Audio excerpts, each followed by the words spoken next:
A former director of the French Foreign Intelligence Agency, DGSE, has made a remarkable statement about the reality of the UFO phenomenon, suggesting that it is interdimensional in nature and currently beyond the grasp of human understanding. In a new documentary titled UFOs, A Matter of States, Alain Juliette discusses the experiences and observations that have convinced him that some UFOs represent technologies from parallel worlds. Juliette, who also once served as Senior Economic Intelligence Officer to the Prime Minister, recently spoke to journalist David Ramassoul about his participation in the new documentary, which features scientists and politicians discussing the subject of UFOs. Juliette states his conviction that sophisticated UFOs, like those recently reported and filmed by US Navy pilots, are not of human origin. He believes that if such technologies were in use by any terrestrial government, details of these classified programs would have been leaked long ago, or else they would have come to light naturally through public scrutiny. He said, "We know that the Americans have launched a very serious study with a big budget to try to understand UFOs, and it seems that other great powers, in particular Russia and China, have done the same thing. Undoubtedly for the same reasons, to discover if there is not behind the UFO phenomenon something which, technically speaking, can be interesting." Despite these costly secret studies, says Juliette, some of the phenomena reported in UFO encounters are beyond our current comprehension and are likely representative of parallel worlds or different dimensions. He added, "A fly with its faceted eyes can see dimensions other than ours, even though it lives in our world. Perhaps there are therefore things that are in our universe that we cannot see in normal times because they are not in our field of vision. But perhaps from time to time something happens that a phenomenon passes through our field of perception before disappearing." But Juliette was quick to point out that he was not necessarily talking about alien life forms as we might typically conceive of them. "I'm not talking about little green men," he said. "I'm following the same approach as certain scientists and astronomers who simply say to themselves, 'Something escapes us.'" He added that, as we go from a worldview modeled by traditional physics to another vision based on quantum physics, we may understand these phenomena much better through the prism of quantum physics than that of our current physics. France actually has a long history of official UFO investigations.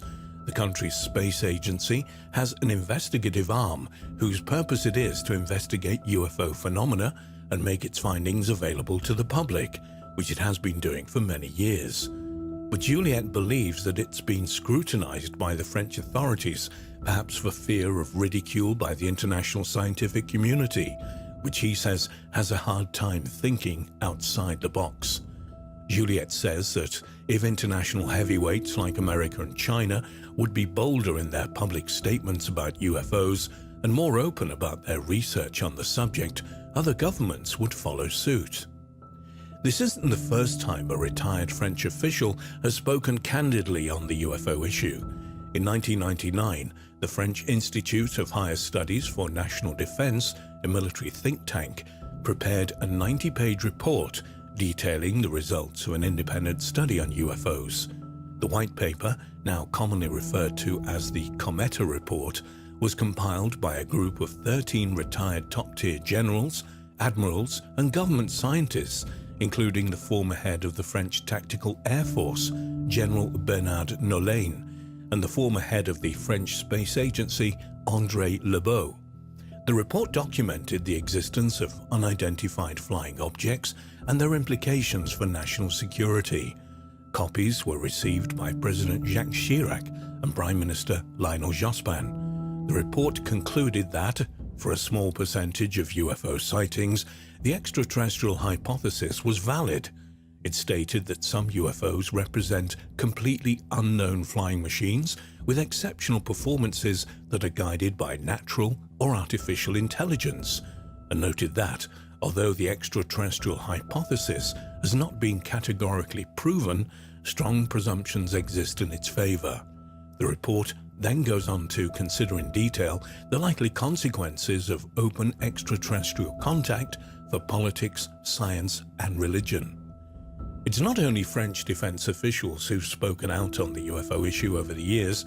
Let's take a look at some other notable statements from individuals in positions of influence.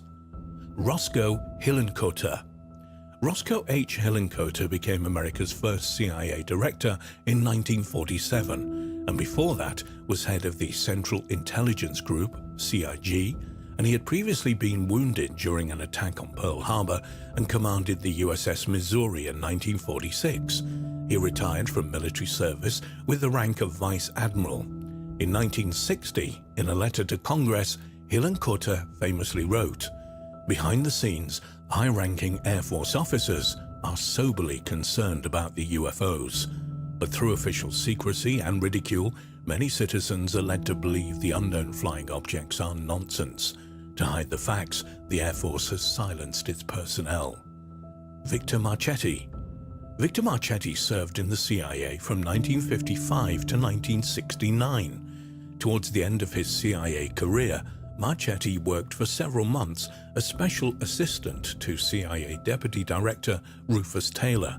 Marchetti was also involved in establishing the top-secret Pine Gap satellite ground station near Alice Springs in Central Australia, long rumoured by UFO conspiracy theorists to be Australia's Area 51. In an article for Second Look magazine in May 1979, Marchetti raised eyebrows with the following statement: "I do know that the CIA and the US government have been concerned over the UFO phenomenon for many years, and that their attempts, both past and recent, to discount the significance of the phenomenon and to explain away the apparent lack of official interest in it have all the earmarks of a classic intelligence cover-up.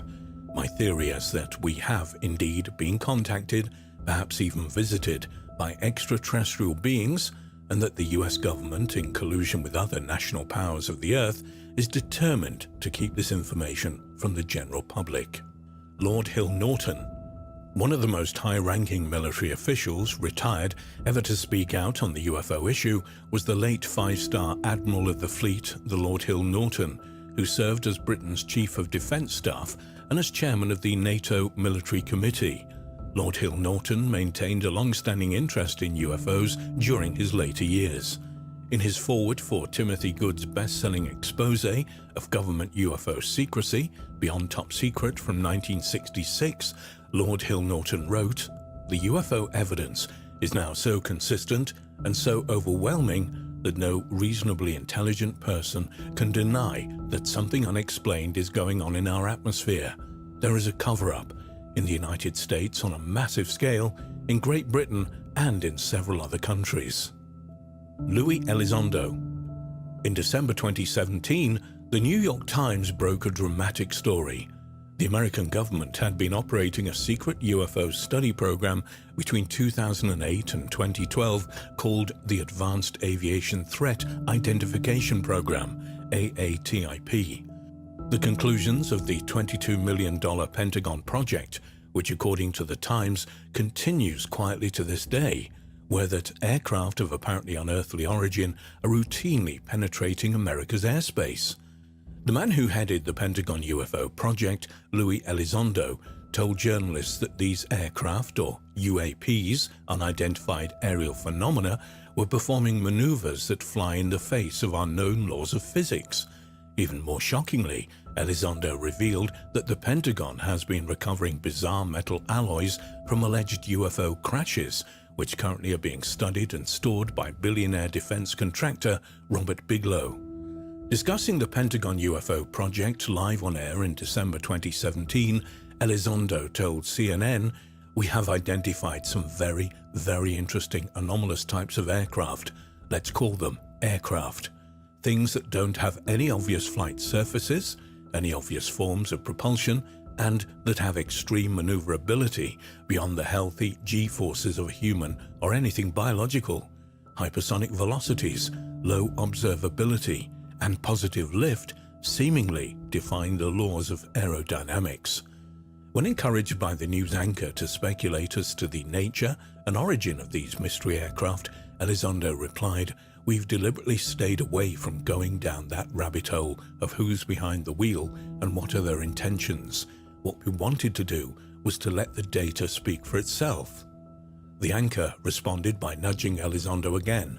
"Let me ask you point blank the question. Do you believe that life from somewhere else, while you ran this program, came here, visited, observed?" Elizondo stunningly replied, "There is very compelling evidence that we may not be alone."